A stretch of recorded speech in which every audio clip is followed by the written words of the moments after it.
இப்போது நான் குறிப்பிட்ட ஒரு ராகத்தில் ஒரு பாட்டு வாசிக்கிறேன்னு வைங்க. அதனுடைய ஸ்வரங்கள் வந்து இந்த கீ, அதாவது இங்கிலீஷில் சொன்னால் சின்னு சொல்லுவாங்க, நம்ம ஊர் சொன்னால் சான்னு சொல்லுவோம். அதை விடுங்க. இந்த கீழேருந்து பார்த்துக்கோங்க, 1 2 3 4 5 6 7, அதாவது இந்த கீ வரைக்கும் வரணும். பாருங்கள், 1 2 3 4 5 6 7. திரும்பவும் இந்த கீ தான் வரணுமே தவிர இந்த பிளாக் கீஸ் எதுவும் வரக்கூடாது. இப்படி ஒரே மாதிரி அமைஞ்சால் அது ஒரு ராகத்தில் வாசிக்கிறேன்னு சொல்லலாம். அது சில நேரத்தில் இப்படி ஒரே மாதிரி அமையும், சில நேரத்தில் இப்படி 1 2 3 4 5 6 7 இப்படி வரைக்கும் வரும். திரும்பவும் இங்கே தான் வரும். இது வந்து உங்களுக்கு விரிவாக சொல்லணுன்னா பெரிய வீடியோவாக அது போடணும். ஆனால் அதில் ஒரு ருசிகரமான விஷயம் எப்படின்னா, சினிமா பாட்டில் நம்ம கேட்குறோம் இல்லையா, அது எல்லாமே இப்படி ஒரே மாதிரி வராது. ஒரு பாட்டு இப்படி இருக்குன்னு வச்சுக்கோங்க, அந்த பாட்டு வந்து சங்கராபரணம் தான் சொல்கிறாங்க.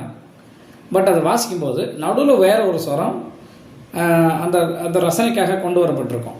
அது உங்களுக்கு வாசித்து காமிச்சா எனக்கு கொஞ்சம் நல்லாயிருக்கும். இப்போ இந்த பாட்டில் எல்லா கீயுமே அந்த ராகத்தினுடைய இலக்கணத்தைப்படி பார்த்தா எல்லா கீயுமே இப்படி ஒயிட் கீ தான் வரணும். அதாவது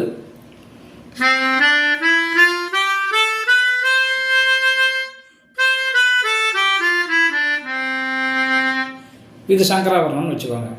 இதில் ஒரு பாட்டு வாசிக்கிறேன்.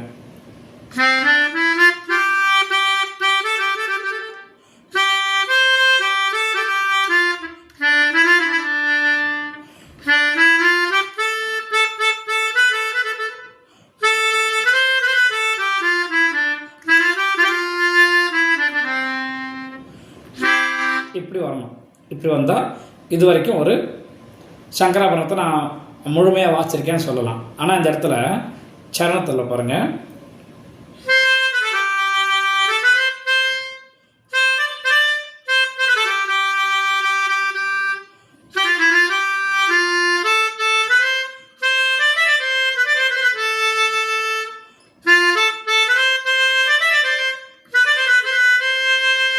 இது வரைக்கும் ஓகே. அப்புறம் பாருங்கள்,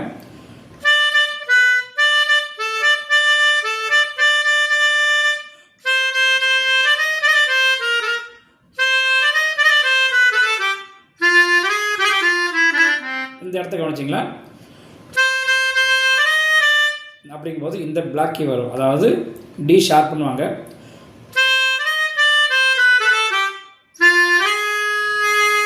இந்த கீ இது ஜி ஷார்ப்பு.